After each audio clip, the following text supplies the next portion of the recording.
चलिए आज की इस वीडियो में हम लोग डीहाइड्रोहैलोजिनेशन रिएक्शन को समझते हैं। इस रिएक्शन को हम लोग क्या बोलते हैं? इस रिएक्शन को हम लोग बीटा एलिमिनेशन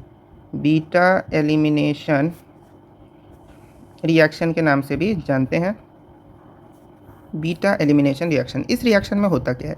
इस रिएक्शन में बेसिकली जो अल्काइल हैलाइड होता है, क्या अल्काइल हैलाइड को जब हम लोग एल्कोहलिक या तो एल्कोहलिक पोटेशियम हाइड्रोक्साइड हो या एल्कोहलिक सोडियम हाइड्रोक्साइड हो, क्या बोले, एल्कोहलिक पोटेशियम हाइड्रोक्साइड हो या एल्कोहलिक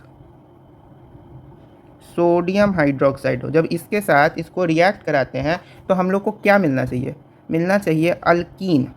क्या मिलना चाहिए?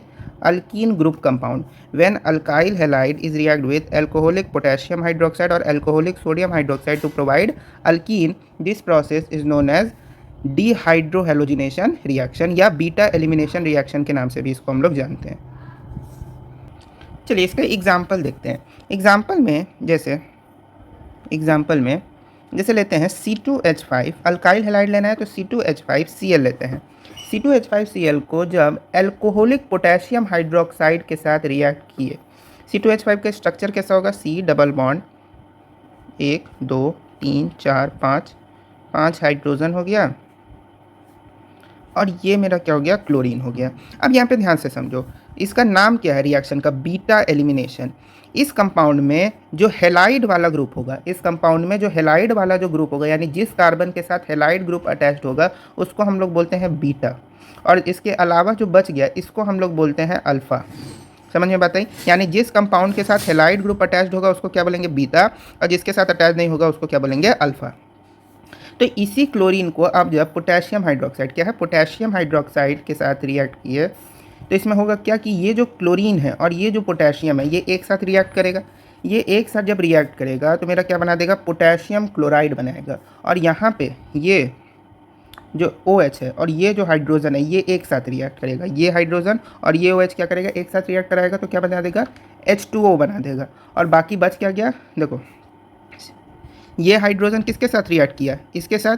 ये क्लोरीन इस पोटेशियम के साथ, बचा क्या? 2 कार्बन और 4 हाइड्रोजन, यानी प्लस C2H4 बना। C2H4 मेरा क्या है? इथीन। C2H4 मेरा क्या? अल्कीन है, यानी कि इथीन है। ये क्या मेरा? इथीन है।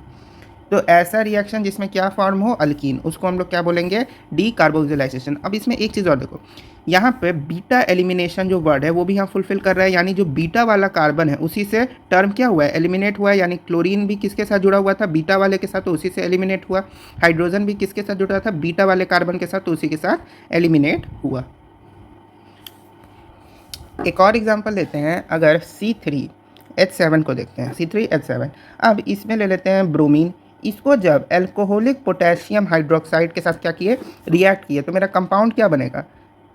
H2O बनेगा ही, क्योंकि ये जो ये है ये मेरा किसके साथ चला जाएगा? इस हाइड्रोजन के एक के साथ, और इसमें जो ये पोटेशियम है और ये जो ब्रोमीन है ये एक साथ रिएक्ट करेगा तो मेरा क्या बन जाएगा? पोटेशियम ब्रोमाइड प्लस ये जो, अब इसमें से एक हाइड्रोजन मेरा हट चुका है, एक हाइड्रोजन किसके साथ चला गया? इसके साथ। तो इसमें बचा कितना हाइड्रोजन? 6 हाइड्रोजन। तो इसका कंपाउंड नाम हो गया C3H6। अब C3 ये जो H6 बना है इसका नाम क्या हो जाता है? प्रोपीन। तो फिर से क्या बन गया? Alkene. This whole process is known as dehydrohalogenation reaction या बीटा एलिमिनेशन रिएक्शन। इसमें बीटा क्या हो जाएगा? जैसे 1 2 3 4 5 6 7 hydrogen hydrogen hydrogen hydrogen hydrogen hydrogen hydrogen, और यहाँ पे ब्रोमीन है। तो अब देखो, इस कंपाउंड में भी जो हैलाइड ग्रुप होगा उसके साथ क्या होगा? बीटा, और जो बच गया वो अल्फ़ा। इसका कोई नाम नहीं होगा। बीटा के साथ हैलाइड ग्रुप और उसके बस जस्ट बगल में क्या हो जाएगा? अल्फ़ा। तो यहाँ से एक हाइड्रोजन इस पोटेशियम के साथ गया, ये ब्रोमीन इस हाइड्रोजन इस हाइड्रोक्साइड के साथ गया, ब्रोमीन इस पोटेशियम के साथ रिएक्ट किया, दोनों किससे एलिमिनेट हुए? बीटा वाले ग्रुप से। समझ में बात आई? अब 2 डिग्री हैलाइड और 3 डिग्री हैलाइड में हम लोग रिएक्शन देखते हैं, जैसे CH3CH CH3Cl। अब यहाँ पे क्या है? एल्कोहलिक पोटेशियम हाइड्रोक्साइड है। तो देखो, ये जो अल्कोहलिक पोटेशियम हाइड्रोक्साइड है, इसमें फिर से ये पोटेशियम किसके साथ रिएक्ट करेगा, इस क्लोरीन के साथ।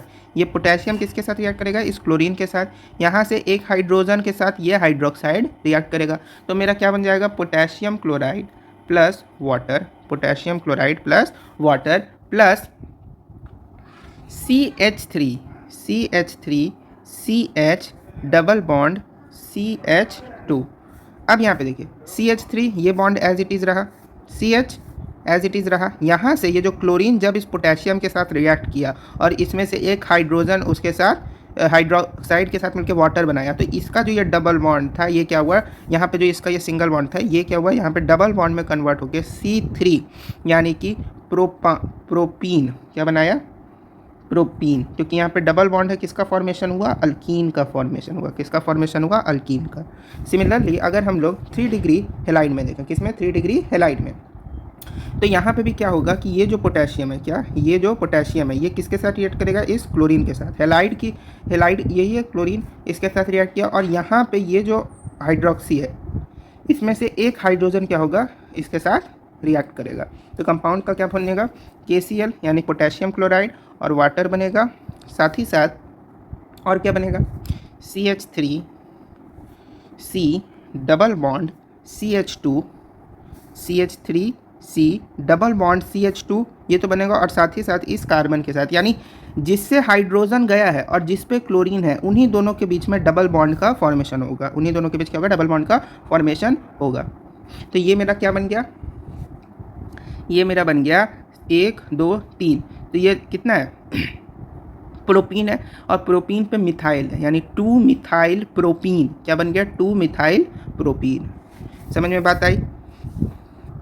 एक और चीज़ इसमें आता है कि अगर अल्कीन को, किसको, अल्कीन को अगर पोटेशियम हाइड्रोक्साइड के साथ रिएक्ट किया जाए, लेकिन एक्वस पोटेशियम हाइड्रोक्साइड के साथ, यहाँ पे कैसा पोटेशियम हाइड्रोक्साइड था, एल्कोहलिक था, यहाँ पे कैसा है, एक्वस। तो अल्कीन को अगर एक्वस पोटेशियम हाइड्रोक्साइड के साथ रिएक्ट किया जाए तो ये हम लोग को अल्काइल एल्कोहल बनाता है। ये क्या बनाता है, अल्काइल एल्कोहल, अल्काइल एल्कोहल का फॉर्मेशन करता है। समझ में बात है। जैसे एग्जांपल में अगर हम लोग लेते हैं इथाइल, क्या लेते हैं, इथाइल। इथाइल को जब इथाइल के साथ क्लोरीन लेना होगा, तो ये इथाइल क्लोराइड को जब पोटेशियम हाइड्रोक्साइड के साथ क्या किया, रिएक्ट किया, तो ये पोटेशियम और ये क्लोरीन एक साथ रिएक्ट कर जाएंगे, ये पोटेशियम और क्लोरीन, और इसमें से एक हाइड्रोजन जो है ये एक साथ बनेगा, तो यहाँ पे मेरा बन जाएगा C2H5, यानी ये जो C2H5 है और ये जो OH है ये क्या करेगा, एक साथ रिएक्ट करेगा, तो क्या बन जाएगा, अल्कोहल बना, अल्काइल अल्कोहल बना। ये क्या बना, इथेनॉल, इथाइल के साथ अल्कोहल है तो इथेनॉल प्लस पोटेशियम क्लोराइड। समझ में बात है। तो एक्वस पोटेशियम हाइड्रोक्साइड के साथ जब अल्कीन रिएक्ट करता है तो अल्काइल अल्कोहल का फॉर्मेशन होता है। चलिए एक्वस में भी 2 डिग्री हेलाइड और 3 डिग्री हेलाइड में अब समझते हैं। फिर से यहाँ पे ये जो पोटेशियम है और ये जो क्लोरीन है ये एक साथ रिएक्ट करेगा। यहाँ पे ये जो दिख रहा है ये पूरा कंपाउंड, इस पूरे कंपाउंड के साथ कौन अटैच्ड हो जाएगा, ये हाइड्रोक्सी। तो एक यहाँ पे मेरा कंपाउंड क्या बनेगा, potassium chloride plus potassium chloride बना, साथ ही साथ CH3 CH3 और OH, यानी बस ये जो हाइड्रोक्सी था ये किसके साथ अटैच हो जाएगा, इसके साथ। तो ये मेरा क्या बन गया, अल्कोहल। सिमिलरली 3 डिग्री हेलाइड में भी देखते हैं, यहाँ पे भी ये जो क्लोरीन है और ये जो पोटेशियम है ये एक साथ क्या करेगा, रिएक्ट करेगा, तो पोटेशियम क्लोराइड का फॉर्मेशन तो होगा ही, साथ ही साथ ये जो पूरा कंपाउंड है, कौन सा, ये वाला जो पूरा कंपाउंड है ये किसके साथ रिएक्ट कर जाएगा, इस हाइड्रोक्सी के साथ। तो कंपाउंड क्या बन जाएगा, CH3 CH3 OH और CH3। अगला रिएक्शन जो है मेरे पास वो है डिहाइड्रेशन रिएक्शन। डिहाइड्रेशन मतलब क्या होता है, वाटर का एलिमिनेशन होना, यानी जो वाटर मॉलिक्यूल है उसका एलिमिनेशन होना from a particular molecule is known as dehydration reaction. इसका मतलब जब 1 डिग्री अल्कोहल से 1 डिग्री अल्कोहल को जब हम लोग हीट करते हैं, क्या करते हैं, हीट करते हैं किस पे, concentrated sulphuric acid at 443 kelvin, 443 kelvin पे कंसनट्रेटेड सल्फ्यूरिक एसिड के रिस्पेक्ट में जब 1 डिग्री अल्कोहल को हीट करते हैं, क्या बनाने के लिए, अल्कीन का फॉर्मेशन करने के लिए। किसका फॉर्मेशन करने के लिए, अल्कीन का, और वाटर मॉलिक्यूल को रिलीज करने का। इस प्रोसेस को हम लोग डिहाइड्रेशन रिएक्शन कहते हैं।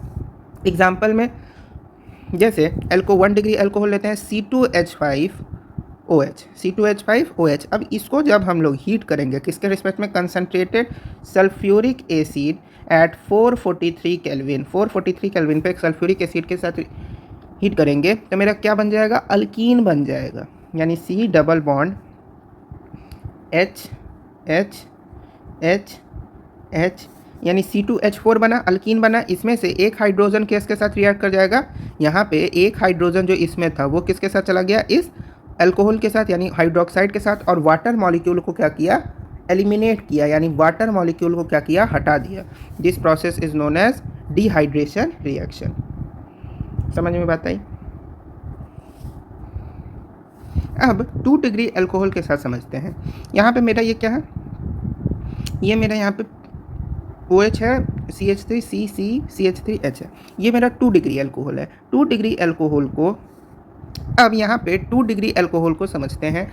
ये मेरा एक एग्जांपल है 2 डिग्री अल्कोहल का। इसको जब हम लोग हीट किए कंसनट्रेटेड सल्फ्यूरिक एसिड के साथ एट 443 केल्विन, 443 केल्विन पे जब कंसनट्रेटेड सल्फ्यूरिक एसिड के साथ इसको हम लोग क्या किए, हीट किए, तो ये हम लोग को क्या मिल जाएगा, अल्कीन यहाँ से मिलेगा। यहाँ से क्या मिल जाएगा, अल्कीन। तो CH3C double bond CH2CH3 plus, और क्या एलिमिनेट होगा, वाटर। ये इम्पॉर्टेंट है, अगर वाटर का एलिमिनेशन नहीं दिखाएंगे तो रिएक्शन गलत हो जाएगा, क्योंकि नाम ही है डिहाइड्रेशन रिएक्शन, यानी वाटर को एलिमिनेट करना है। डिहाइड्रेशन मतलब एलिमिनेशन ऑफ H2O, यानी वाटर का एलिमिनेशन। तो ये रिएक्शन समझ में आया। एक और इसमें आता है वो डिहाइड्रेशन रिएक्शन, एक चीज़ और इसमें आता है, वो डिहाइड्रेशन रिएक्शन का पार्ट नहीं है लेकिन यहीं पे समझने वाला है। अगर हम लोग यहाँ पे हम लोग क्या ले रहे थे कि सिंगल अल्कोहल ग्रुप को ले रहे थे, अगर 2 अल्कोहल ग्रुप को हम लोग लेते हैं, जैसे C2H5OH प्लस C2H5, मतलब सेम लो या डिफरेंट, अलग बात नहीं है। इसमें 2 जब अल्कोहल ग्रुप को लिए और उसको जब हम लोग हीट किए किसके रिस्पेक्ट में, कंसनट्रेटेड सल्फ्यूरिक एसिड यहाँ पे, लेकिन यहाँ पे टेम्परेचर अलग होगा, 417 केल्विन, 417 केल्विन। जब अल्कोहल को किस पे, 443 केल्विन पे हीट करेंगे तब डिहाइड्रेशन रिएक्शन, लेकिन जब 417 केल्विन पे करेंगे तो रिएक्शन चेंज कर जाएगा और यहाँ पे ये ईथर का फॉर्मेशन करेगा। किसका फॉर्मेशन हो जाएगा, ईथर का। कैसे, यहाँ पे ये जो हाइड्रोक्साइड दिख रहा है ये इस हाइड्रोजन के साथ क्या करेगा, रिएक्ट कर जाएगा। तो यहाँ पे ये वाटर को क्या करेगा, फिर से अलग तो करेगा, लेकिन ये डिहाइड्रेशन रिएक्शन का पार्ट नहीं है, अलग किया। तो यहाँ पे क्या बना, C2H5O, ये जो ऑक्सीजन है ये यहाँ पे आ गया, और ये C2H5 बचा, C2H5 प्लस H2O। इसका नाम क्या हुआ, इसका नाम हो गया डाई इथाइल ईथर।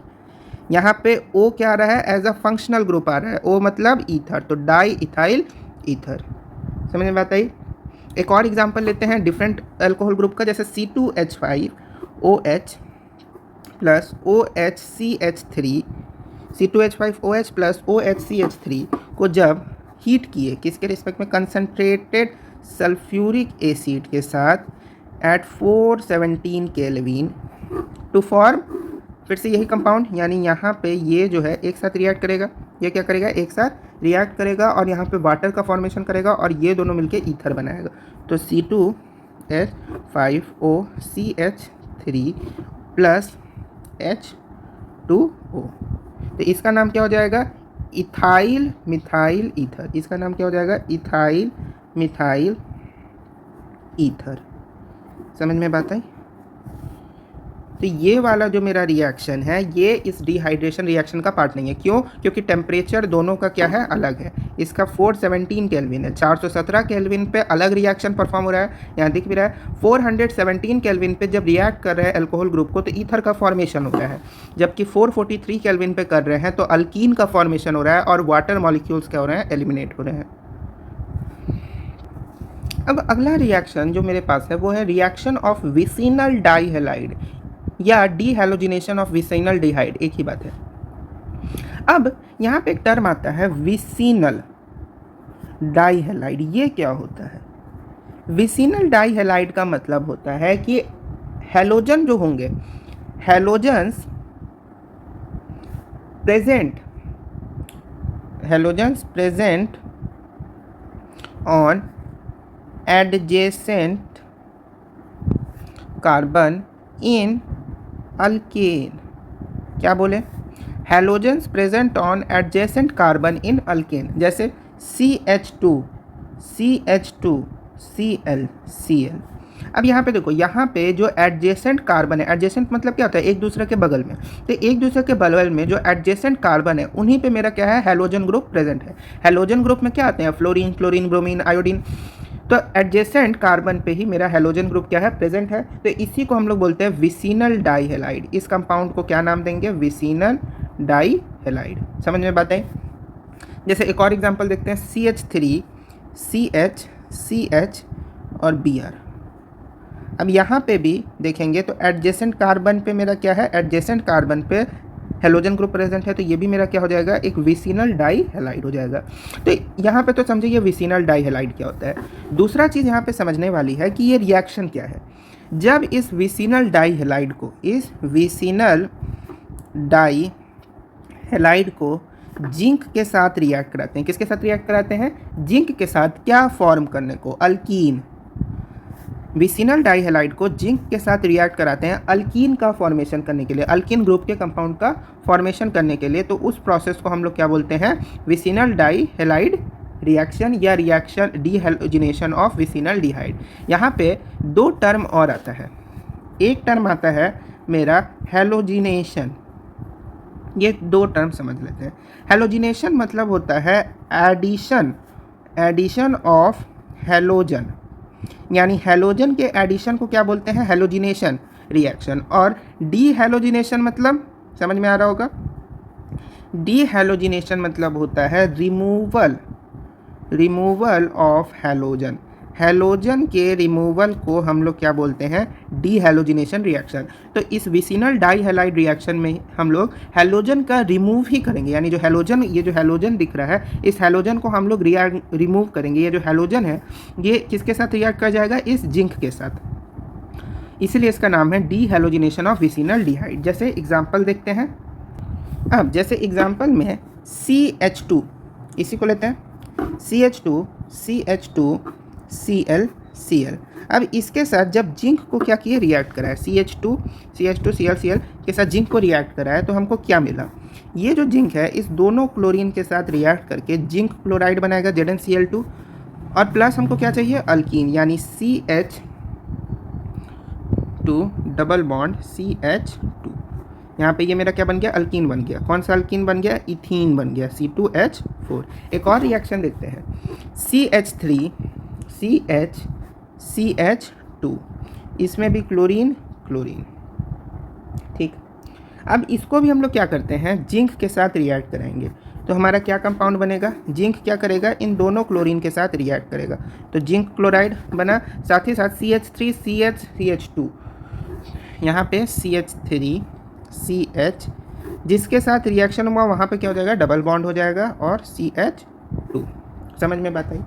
तो ये मेरा क्या हो गया? विसिनल डाई हैलाइड रिएक्शन या डीहैलोजिनेशन। अब इसमें देख भी सकते हो हैलोजन को हम लोग क्या किए हैं? हर केस में हैलोजन को रिमूव किया गया है, जिसके कारण इसका नाम है डीहैलोजिनेशन ऑफ विसिनल डाई हैलाइड। एक और रिएक्शन यहाँ पे मेरे पास है, और ये एक इम्पॉर्टेंट रिएक्शन है, ये नोट करना है। Calcium carbide reaction. इस रिएक्शन में होता क्या है? इसमें हम लोग कैल्शियम कार्बाइड से जब वाटर मॉलिक्यूल को पास करते हैं, ये क्या है मेरा? ये है मेरा कैल्शियम कार्बाइड। कैल्शियम कार्बाइड के साथ जब वाटर मॉलिक्यूल को रिएक्ट कराते हैं, यानी हीट करते हैं ताकि क्या मिल सके? एसिटाइलिन मिल सके, यानी इथाइन मिल सके। ये क्या है मेरा? एसिटाइलिन, यानी कि ethyne plus calcium oxide. This process is known as calcium carbide reaction, यानी कैल्शियम कार्बाइड के साथ जब वाटर को रिएक्ट कराते हैं क्या बनाने के लिए? C2H2, यानी एसिटाइलिन और इथाइन, एसिटाइन और इथाइन, और कैल्शियम ऑक्साइड रिलीज करता है। तो this process is known as calcium carbide reaction.